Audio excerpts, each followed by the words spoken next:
Hello, and welcome to Read Aloud with Dan. That's me. Today on Read Aloud, we're reading Section 3 of On Contradiction by Mao Zedong from 1937. Section 3, The Particularity of Contradiction. In Section 2, we talked about the universality or absoluteness of contradiction, which teaches us that contradiction is, rather taught us that contradiction is universal. It's absolute. It's present in the process of development of all things and permeates every process from beginning to end. So it's about reality itself, things that actually exist in the universe, including humanity, including human society.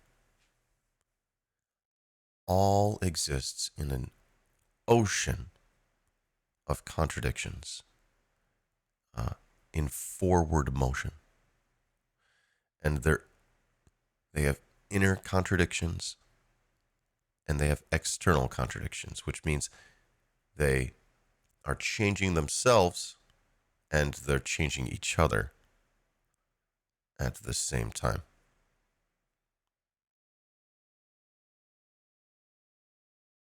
That's the gist, the universality of contradiction. And that brings us to Section 3. The particularity of contradiction. And I think this can be difficult to read. The word particularity, I don't know.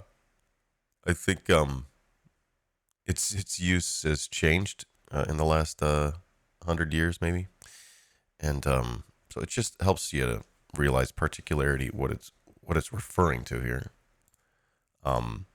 It's the quality of being, unique or like individual, your own individual thing.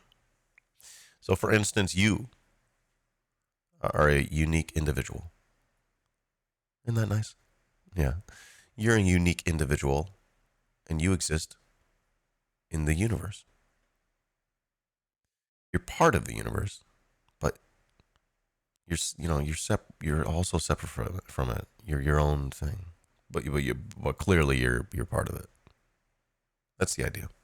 Particularity. Think uniqueness. Think individuality. A contradiction being a relationship, right? So relationship between at least two things. So one of those things being the particular thing, the individual aspects. Let's talk about Section 3, the particularity of contradiction.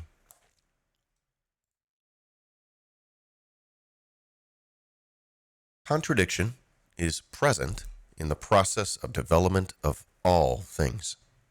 It permeates the process of development of each thing from beginning to end. This is the universality and absoluteness of contradiction, which we have discussed above. And I do like to think absoluteness of contradiction. It seems to help me understand what he's. If I just, instead of saying universality, if I just say absoluteness, it just works better for me. Reading on. This problem should be studied on several levels. First, the contradiction in each form of motion, of matter, has its particularity. Man's knowledge of matter is knowledge of its forms of motion through time. Because there is nothing in this world except matter in motion. And this motion must assume certain forms.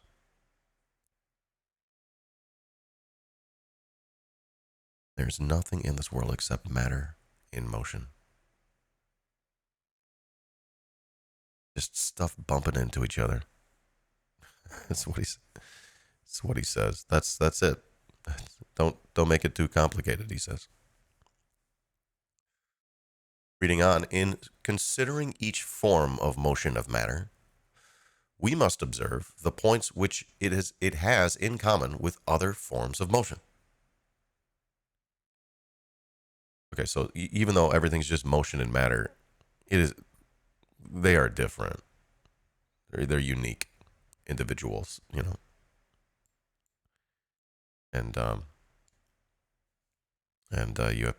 this is what we're doing. We're trying to figure out how things are different. It's pretty simple. He says, now let us discuss the particularity and, I just jumped around, didn't I? Sorry. He says, in considering each form of motion of matter, we must observe the points which it has in common with other forms of motion. Okay, this is how you compare things, you guys. How are they the same and how are they different? He says, but what is especially important and necessary, constituting as it does the foundation of our knowledge of a thing, is to observe what is particular to this form of motion of matter, namely, to observe the qualitative difference between this form of motion and other forms.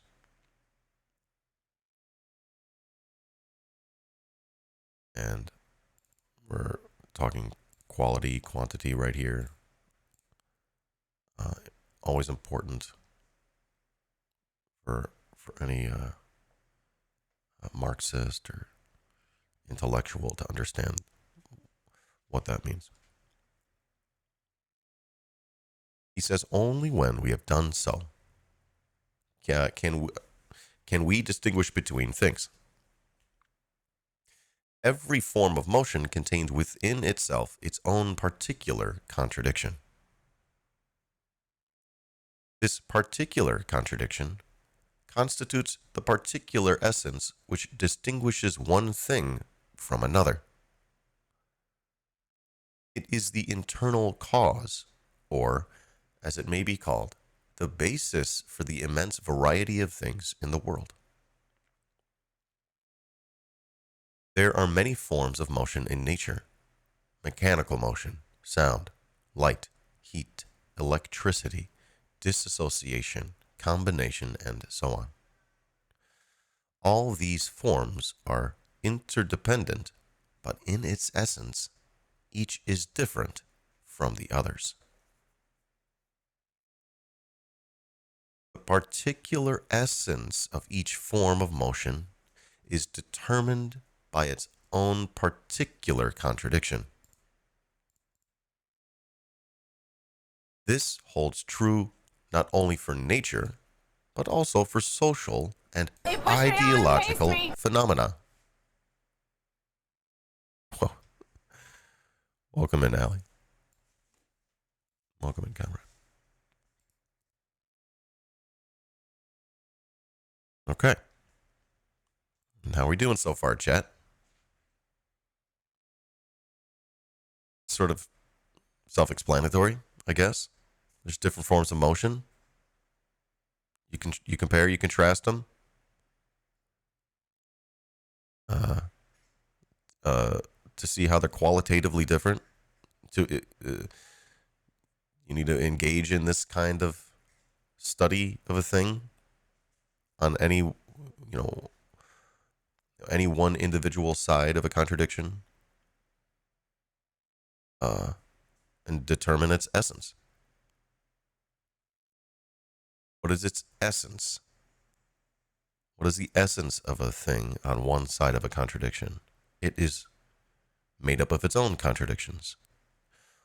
What is its essence? What is its primary contradiction? I think that's sort of what he's getting at here. And he says it holds true for everything in nature.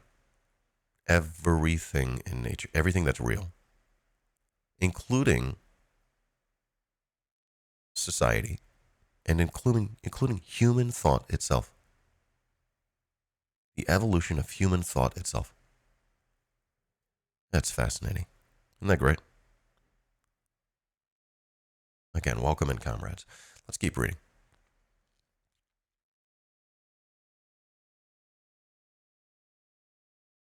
He says, the sciences are differentiated precisely on the basis of the particular contradictions inherent in their respective objects of study. We all know. We all know that. He's like explaining things to us that we all know, right? Okay. Sure, Mao, I know this. Sure, whatever. But he's explaining it in a certain way that needs to be said. It's like it needs to be explained in this way. This is the dialectical materialist way of looking at the world. It probably understands the way you understand things in an inherent way. It just says it out loud. That's what we're doing here. It says it out loud, and then through rigorous, study and critique and ideological struggle, the best, theory or whatever, rises to the top, and the rest gets buried by the best. Hopefully. All right, anyways. So let's keep reading, I guess. I'm just ranting. Again, the sciences are differentiated based on their essence, based on the basis of the particular contradictions inherent in their respective objects of study. Thus, the contradiction peculiar to a certain field of phenomena constitutes the object of study for a specific branch of science. For example, positive and negative numbers in mathematics, action and reaction in mechanics, positive and negative electricity in physics, dissociation and combination in chemistry, forces of production and relations of production, classes and class struggle in social science, offense and defense in military science, idealism and materialism, the metaphysical outlook and the dialectical outlook in philosophy, and so on. These are the objects of study of different branches of science, precisely because each branch has its own particular contradiction and particular essence. Did I say disassociation? Of course, he says, unless we understand the universality or absoluteness of contradiction, we have no way of discovering the universal or absolute cause or universal or absolute basis for the movement or development of things. However, unless we study the particularity or individuality of contradiction, we have no way of determining the particular essence of a thing which differentiates it from other things. No way of discovering the particular cause or particular basis for the movement or development of a thing, and no way of distinguishing one thing from another or of demarcating the fields of science. He goes, scientists do this. This is how they determine what's within their bounds of their field of study and what's not, generally speaking. We all know there's overlap in the sciences. He says, as regards the sequence in the movement of man's knowledge, there's always a gradual growth from the knowledge of individual and particular things to the knowledge of things in general. It's just what we're doing. We're learning about things in general, and we're learning about individual things. And this is how this is humanity. This is like what we're doing. It's like pretty much the main thing we're doing, other than destroying the earth.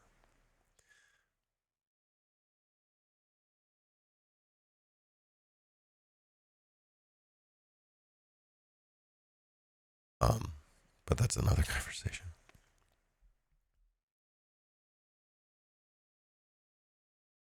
So, when man attains the knowledge of this common essence,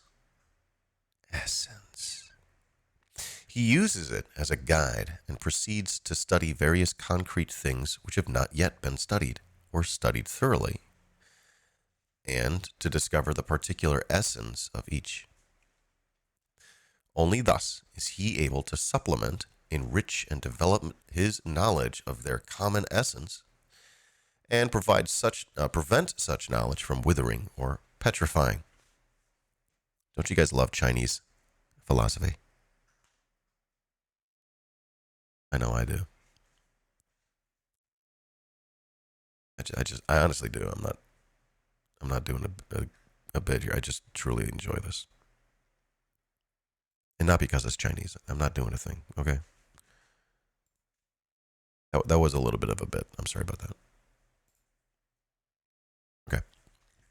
So he says, thus, cognition always moves in cycles, and so long as scientific method is strictly adhered to, each cycle advances human knowledge a step higher, and so makes it more and more profound.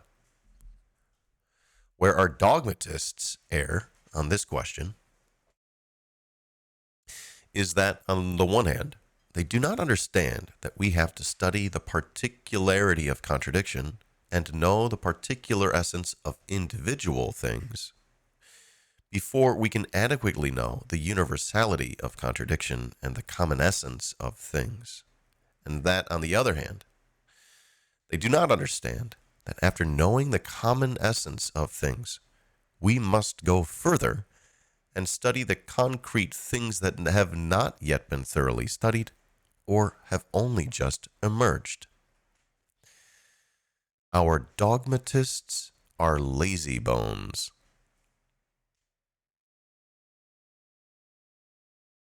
Yes. They refuse to undertake any painstaking study of concrete things. They regard general truths as emerging out of the void. They turn them into purely abstract, unfathomable formulas, and thereby completely deny and reverse the normal sequence by which man comes to know truth. Nor do they understand the interconnection of the two processes in cognition, from the particular to the general, and then from the general to the particular. They understand nothing of the Marxist theory of knowledge.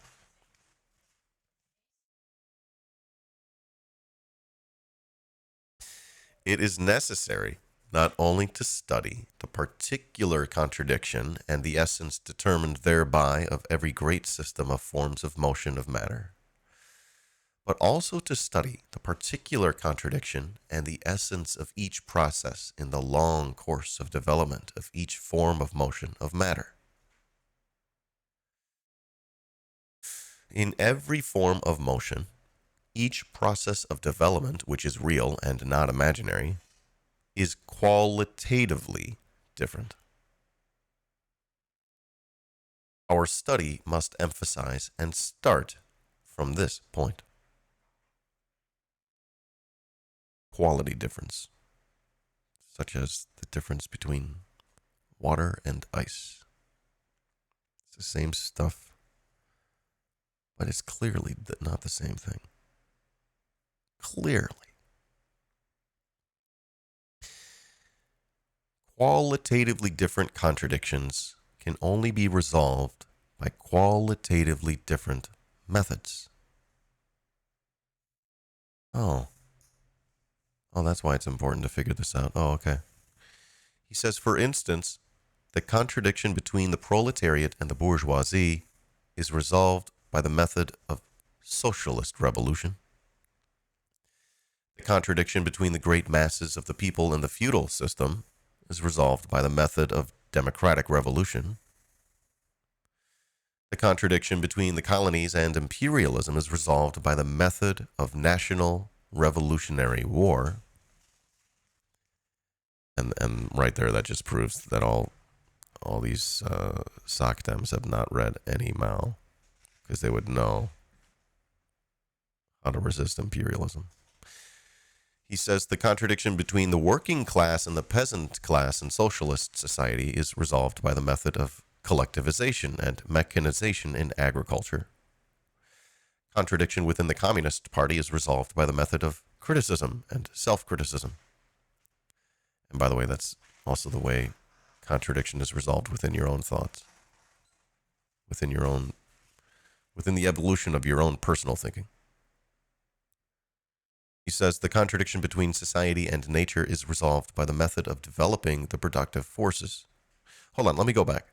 Again, contradiction within the Communist Party or your own mind is resolved by the method of criticism and self-criticism.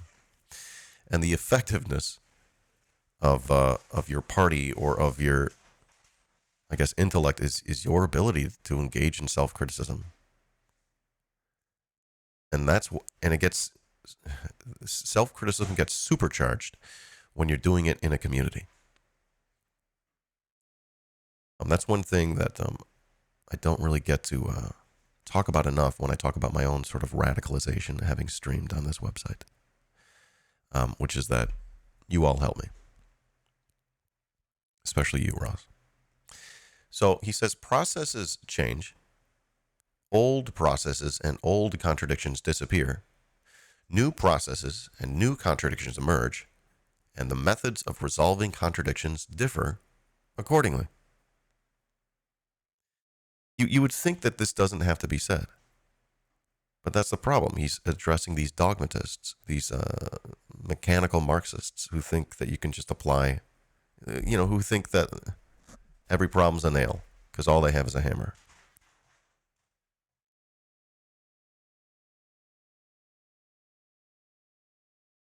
And he goes on to talk about Russia here, saying, in Russia, there was a fundamental difference between the contradiction resolved by the February Revolution and the contradiction resolved by the October Revolution, as well as between the methods used to resolve them.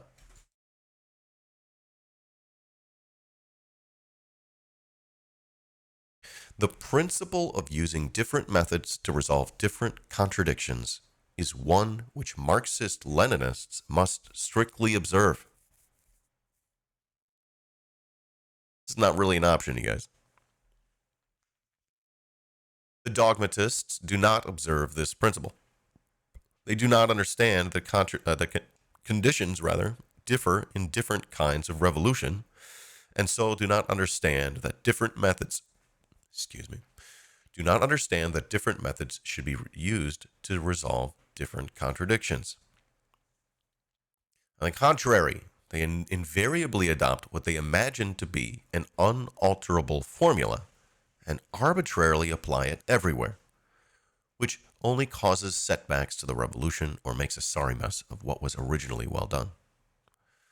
In order to reveal the particularity or individuality of the contradictions in any process in the development of a thing, in their totality or interconnections, that is, in order to reveal the essence of the process, it is necessary to reveal the particularity of the two aspects of each of the contradictions in that process. Otherwise, it will be impossible to discover the essence of the process. Essence. This likewise requires the utmost attention in our study. It is necessary to reveal the particularity of the two aspects of each of the contradictions in that process.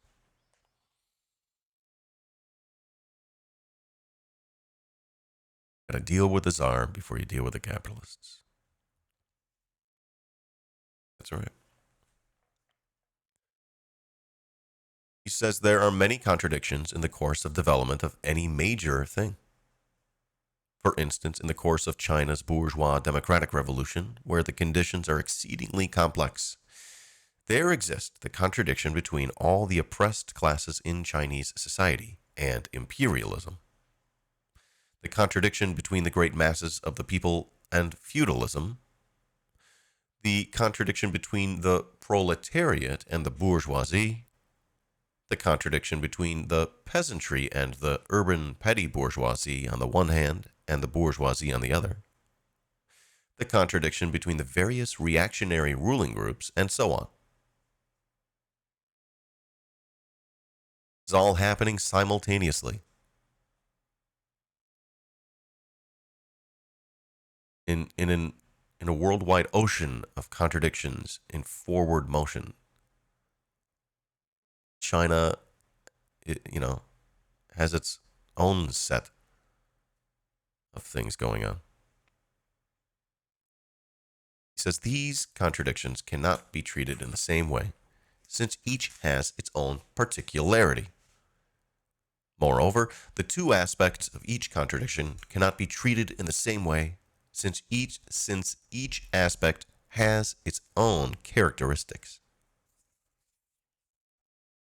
We who are engaged in the Chinese Revolution should not only understand the particularity of these contradictions in their totality, that is, in their interconnections, but should also study the two aspects of each contradiction as the only means of understanding the totality. When we speak of understanding each aspect of a contradiction, we mean understanding what specific position each aspect occupies, what concrete forms it assumes in its interdependence and in its contradiction with its opposite, and what concrete methods are employed in the struggle with its opposite, when the two are both interdependent and in contradiction, and also after the interdependence breaks down. It is of great importance to study these problems. Lenin meant just this when he said that the most essential thing in Marxism, the living soul of Marxism, is the concrete analysis of concrete conditions. Our dogmatists have violated Lenin's teachings. They never use their brains to analyze anything concretely. And in their writings and speeches, they always use stereotypes devoid of content, thereby creating a very bad style of work in our party. Boom, get wrecked.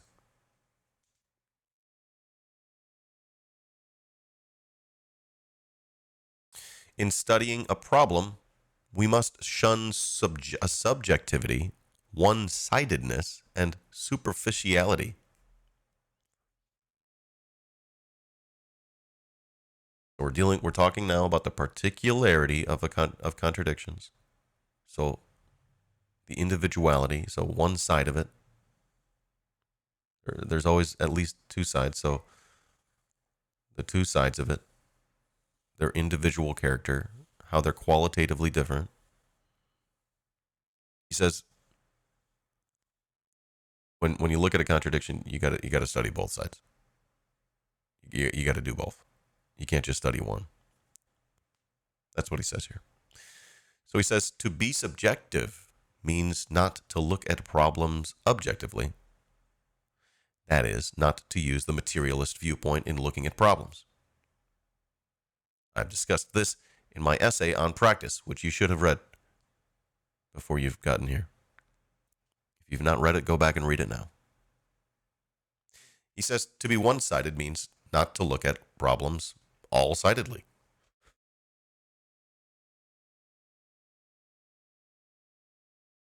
For example, to understand only China but not Japan.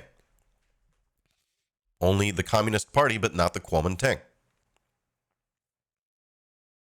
Only the proletariat but not the bourgeoisie. Only the peasants but not the landlords. Only the favorable conditions but not the difficult ones. Only the past but not the future. Only individual parts but not the whole. Only the defects but not the achievements. Only the plaintiff's case but not the defendant's. Only the revolutionary only underground revolutionary work, but not open revolutionary work, and so on.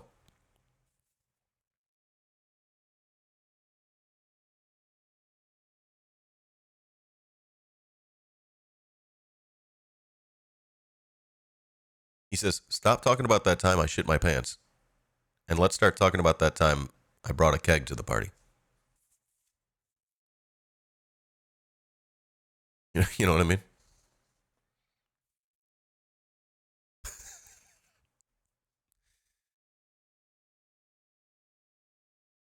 He says, in a word, it means not to understand the characteristics of both aspects of a contradiction. This is what we mean by looking at a problem one-sidedly. Or it may be called seeing the part, but not the whole. Seeing the tree, but not the forest. Seeing the part, but not the whole. Sorry. He says that way, it is impossible to find the method for resolving a contradiction. It is impossible to accomplish the tasks of the revolution, to carry out assignments well, or to develop inter-party ideological struggle correctly. When Sun Tzu said in discussing military science, know the enemy and know yourself, and you can fight 100 battles with no danger of defeat. But not 101. So he was referring here to the two sides in a battle. Wei Zheng, a statesman historian of the Tang dynasty, when he also understood the error of one-sidedness when he said, listen to both sides and you will be enlightened. Heed only one side and you will be benighted. Which I had to look up. It's in a state of pitiful or contemptible intellectual or moral ignorance, typically owing to a lack of opportunity. I had to look it up. He says, but our comrades often look at problems one-sidedly, and so they often run into snags. In the novel Xiu Hu Xuan, Song Jiang thrice attacked Chu village. Twice he was defeated because he was ignorant of the local conditions and used the wrong method.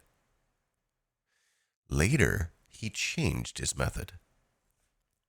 First, he investigated the situation. He familiarized himself with a maze of roads.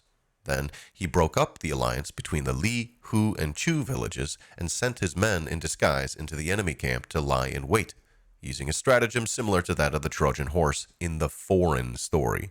I love how he says that. And on the third occasion, he won. There are many examples of materialist dialectics in Xiu Hu Xuan, of which the episode of the 3 attacks on Chu village is one of the best. Lenin said, in order to really know an object, we must embrace, study all its sides, all connections and mediations. We shall never achieve this completely, but the demand for all-sidedness is a safeguard against mistakes and rigidity. Oh God, I love reading this. We should remember his words. To be superficial means to consider neither the characteristics of a contradiction in its totality, nor the characteristics of each of its aspects.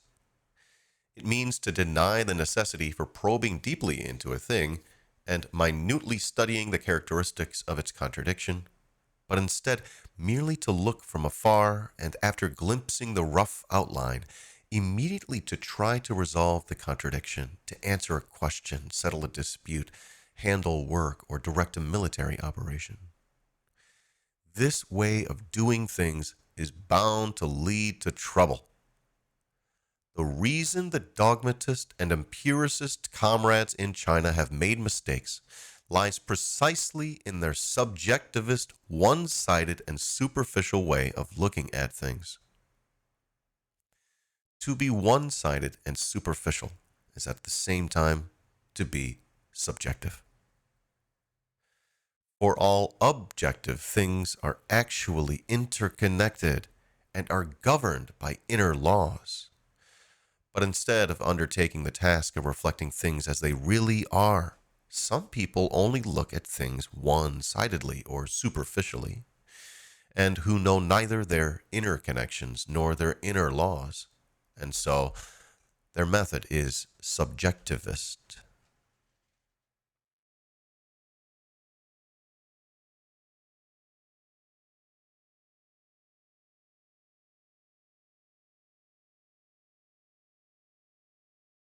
Not only does the whole process of the movement of opposites in the development of a thing, both in their interconnections and in each of the aspects, have particular features to which we must give attention, but each stage in the process has its particular features to which we must give attention too.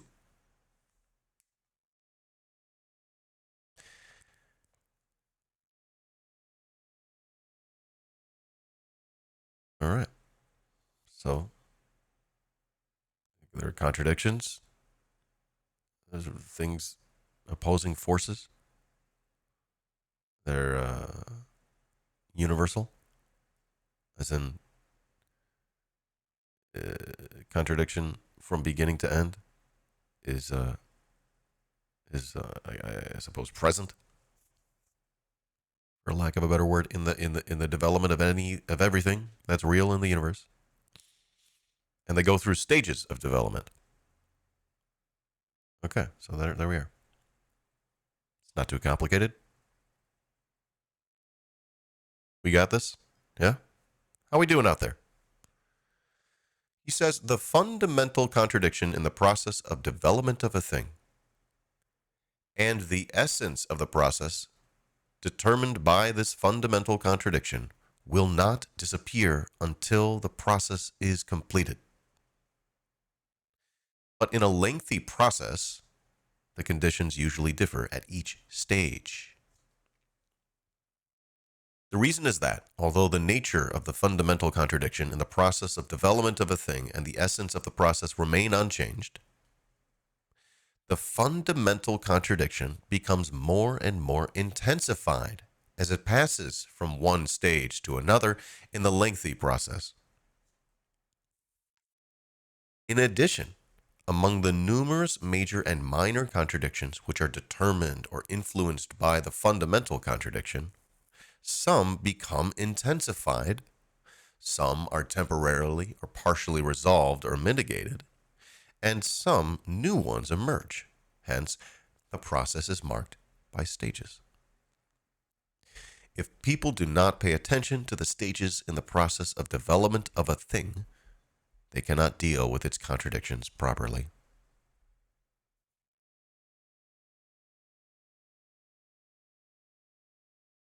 It's wild how sort of a solid philosophical foundation can help you to really make plans in the world, and how not having a foundation of some of these fundamentals can lead you to make mistakes. Those have real consequences in the real world. Masses may be affected.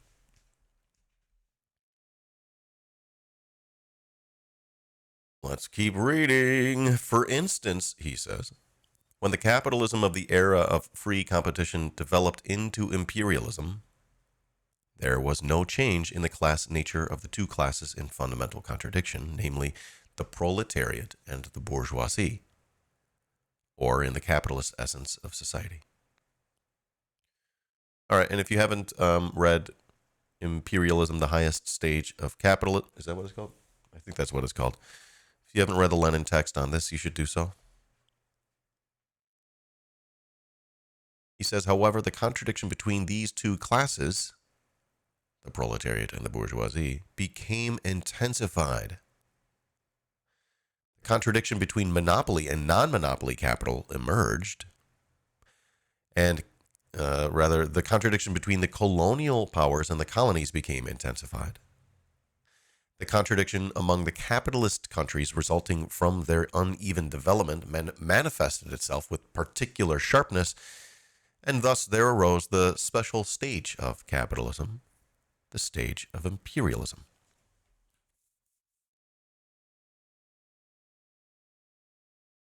Leninism is the Marxism of the era of imperialism and proletarian revolution, precisely because Lenin and Stalin have correctly explained these contradictions and correctly formulated the theory and tactics of the proletarian revolution for their resolution.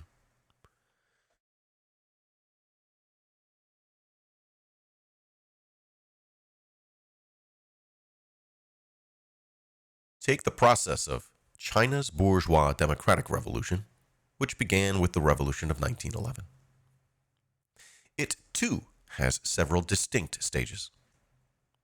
In particular, the revolution in its period of bourgeois leadership and the revolution in its period of proletarian leadership represent two vastly different historical stages. In other words, proletarian leadership has fundamentally changed the whole face of the revolution, has brought about a new alignment of classes, given rise to a tremendous upsurge in the peasant revolution, imparted thoroughness to the revolution against imperialism and feudalism, created the possibility of the transition from the democratic revolution to the socialist revolution, and so on. None of this was possible in the period when the revolution was under bourgeois leadership. Although no change has taken place in the nature of the fundamental contradiction in the process as a whole, that is in the anti-imperialist, anti-feudal, democratic revolutionary nature of the process, the opposite of which is its semi-colonial and semi-feudal nature. Nonetheless, this process has passed through several stages of development in the course of more than 20 years. During this time, many great events have taken place.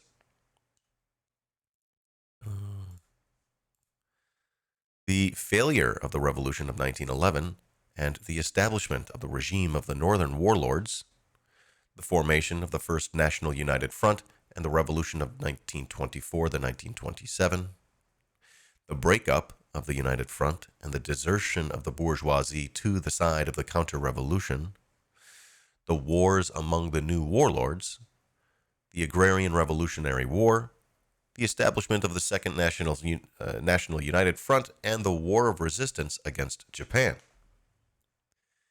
These stages are marked by particular features such as the intensification of certain contradictions, namely the Agrarian Revolutionary War and the Japanese invasion of the four northeastern provinces.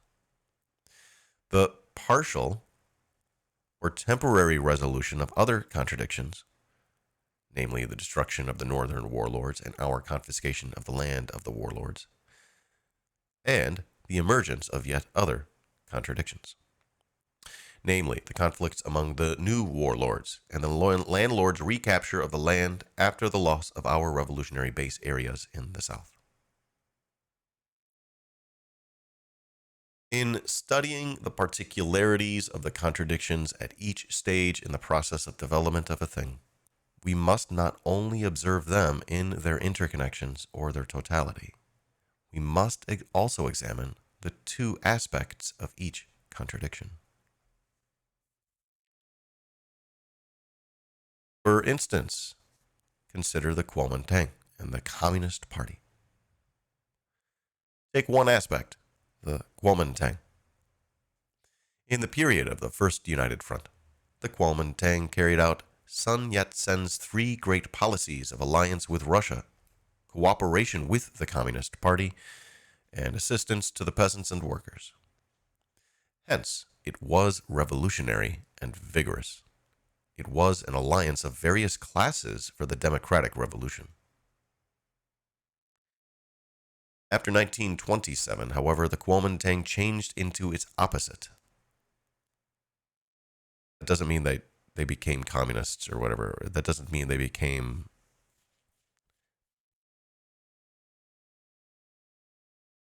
Um, anyways, it says changed into its opposite and became a reactionary bloc of the landlords and big bourgeoisie.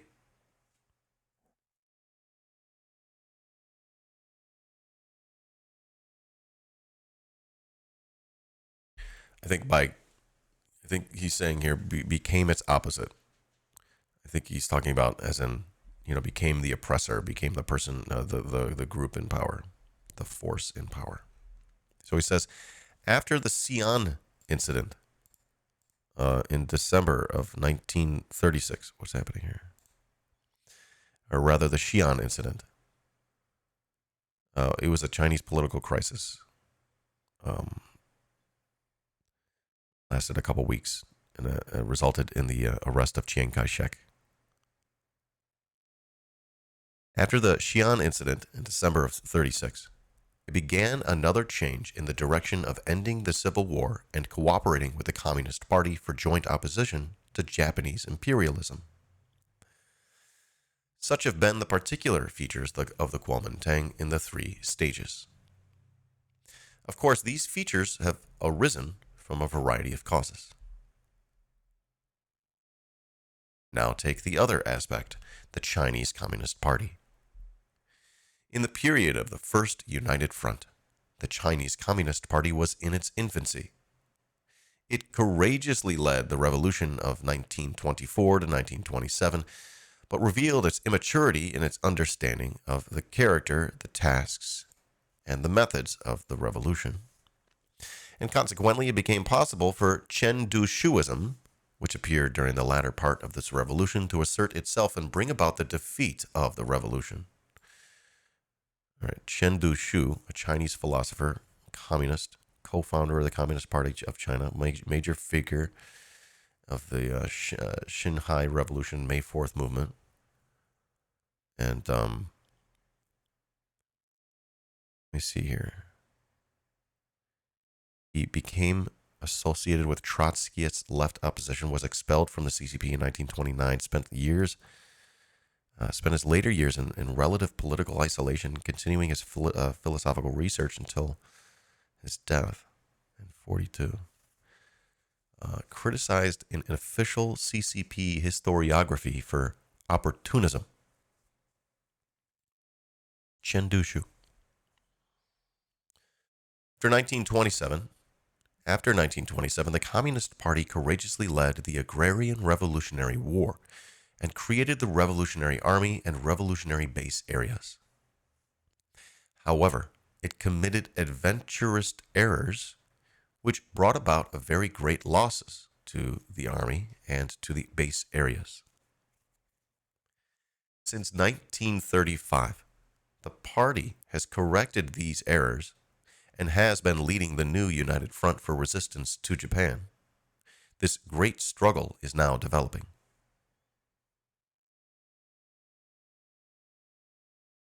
Wouldn't it be nice to have a, if you're going to have a government, to have a government that learns. If there is going to be a state, to have one that learns from its mistakes. Wouldn't that be nice?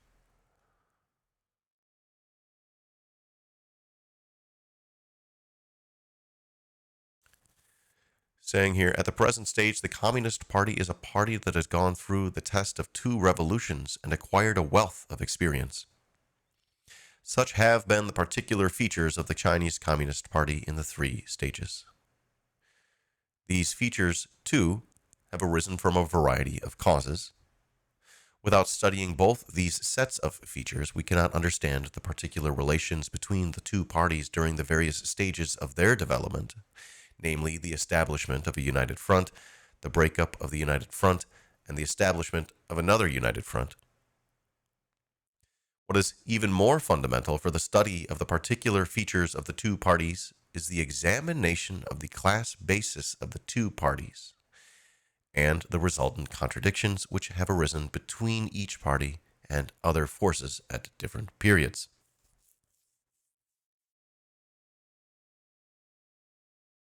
For instance, in the period of its first cooperation with the Communist Party, The Kuomintang stood in contradiction to foreign imperialism, was therefore anti-imperialist. On the other hand, it stood in contradiction to the great masses of the people within the country. Although in words it promised many benefits to the working people, in fact, it gave them little or nothing. In the period when it carried out the anti-communist war, the Kuomintang collaborated with imperialism and feudalism against the great masses of the people and wiped out all the gains they had won in the revolution, and thereby intensified its contradictions with them. In the present period of the anti-Japanese war, the Kuomintang stands in contradiction to Japanese imperialism and wants cooperation with the Communist Party, without, however, relaxing its struggle against the Communist Party and the people, or its oppression of them. As for the Communist Party, it has always, in every period, stood with the great masses of the people against imperialism and feudalism. But in the present period of the anti-Japanese war, it has adopted a moderate policy towards the Kuomintang and the domestic feudal forces because the Kuomintang has pressed itself in favor of resisting Japan. The above circumstances have resulted now in alliance between the two parties and now in struggle between them. And even during the periods of alliance, there has been a complicated state of simultaneous alliance and struggle.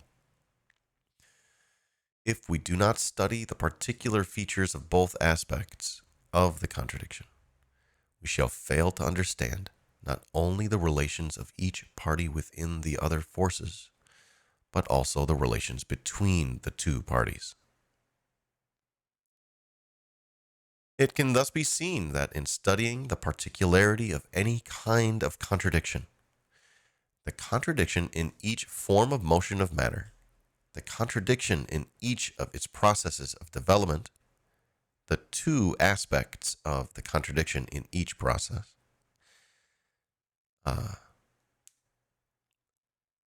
the contradiction at each stage of a process, and the two aspects of the contradiction at each stage.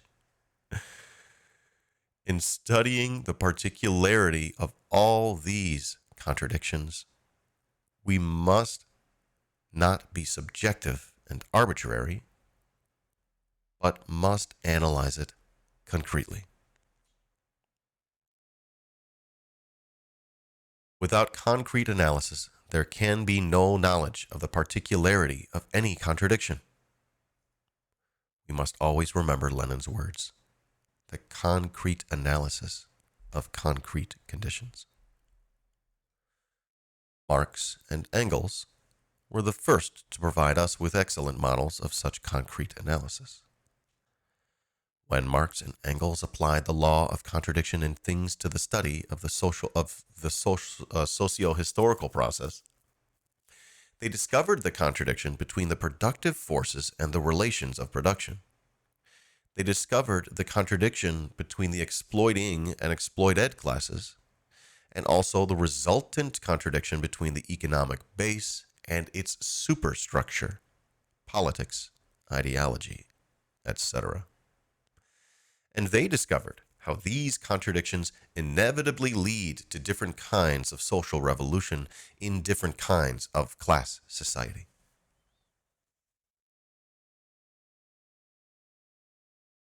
When Marx applied this law to the study of the economic structure of capitalist society, he discovered that the basic contradiction of this society is the contradiction between the social character of production and the private character of ownership. This contradiction manifests itself in the contradiction between the organized character of production in individual enterprises and the anarchic character of production in society as a whole. In terms of class relations, it manifests itself in the contradiction between the bourgeoisie and the proletariat.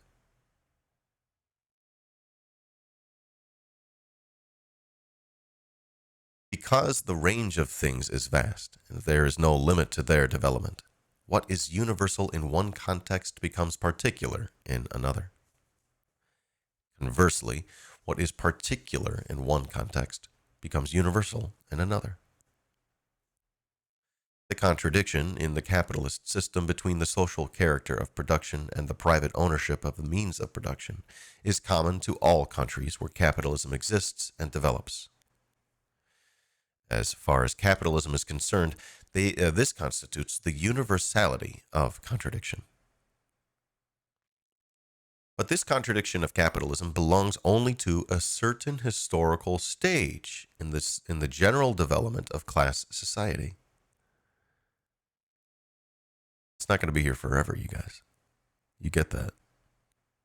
Something else comes after this.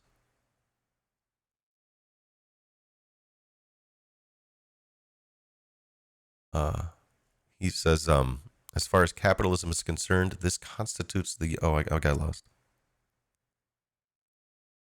Right. It belongs only to a certain historical stage. As far as the contradiction between the productive forces and the relations of production and class society as a whole is concerned, it constitutes the particularity of contradiction. However, in the course of dissecting the particularity of all these contradictions in capitalist society, Marx gave a still more profound, more adequate, and more complete elucidation of the universality of the contradiction between the productive forces and the relations of production in class society in general. Since the particular is united with the universal, and since the universality is as well as the particularity of contradiction is inherent in everything, universality residing in particularity, we should, when studying an object, try to discover both the particular and the universal and their interconnection.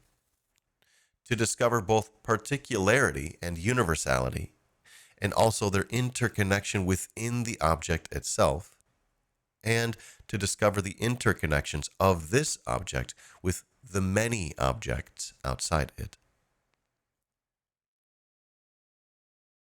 When Lenin explained the historical roots of Leninism in his famous work, The Foundations of Leninism, he analyzed the international situation in which Leninism arose, analyzed those contradictions of capitalism which reached their culmination under imperialism, and showed how these contradictions made proletarian revolution a matter for immediate action and created favorable conditions for a direct onslaught on capitalism. What is more, he analyzed the reasons why Russia became the cradle of Leninism, why Tsarist Russia became the focus of all the contradictions of imperialism, and why it was possible for the Russian proletariat to become the vanguard of the international revolutionary proletariat. Thus, Stalin analyzed the universality of contradiction in imperialism, showing why Leninism is the Marxism of the era of imperialism and proletarian revolution, and at the same time analyzed the particularity of Tsarist Russian imperialism within this general contradiction, showing why Russia became the birthplace of the theory and tactics of proletarian revolution, and how the universality of contradiction is contained in this particularity. Stalin's analysis provides us with the model for understanding the particularity and the universality of contradiction and their interconnection.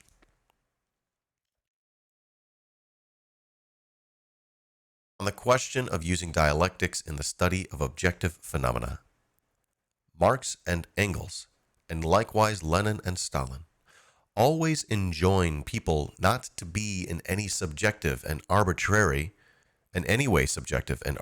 but from the concrete conditions in the actual objective movement of these phenomena, to discover their concrete contradictions and the concrete interrelations of the contradictions. Our dogmatists do not have this attitude in study, and therefore can never get anything right.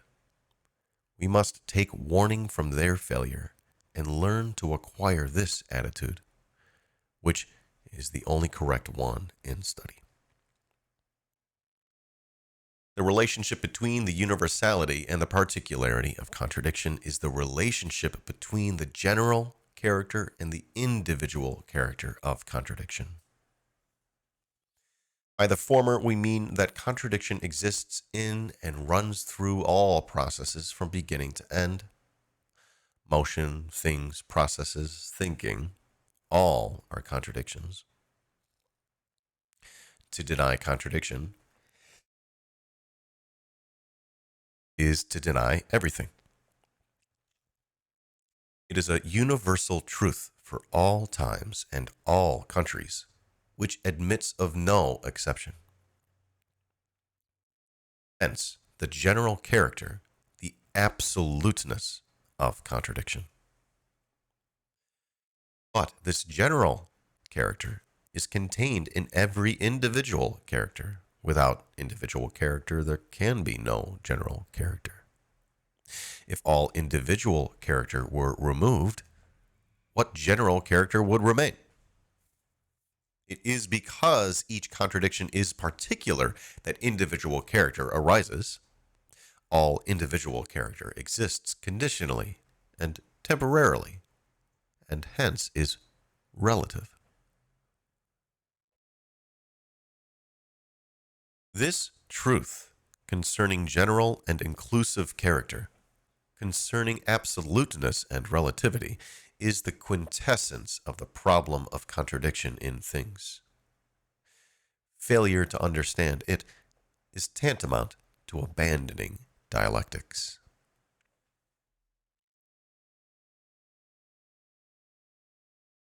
That was section 3.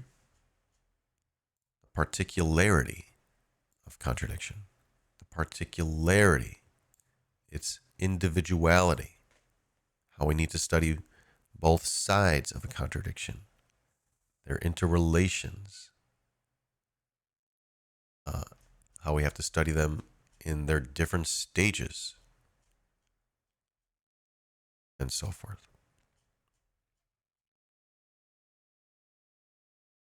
That was section 3, the particularity of contradiction. I hope you enjoyed that. If you do, please feel free to support my content. It means a lot. See you next time when we read section 4, the principal contradiction and the principal aspect of a contradiction. Love your face. Thank you. Bye.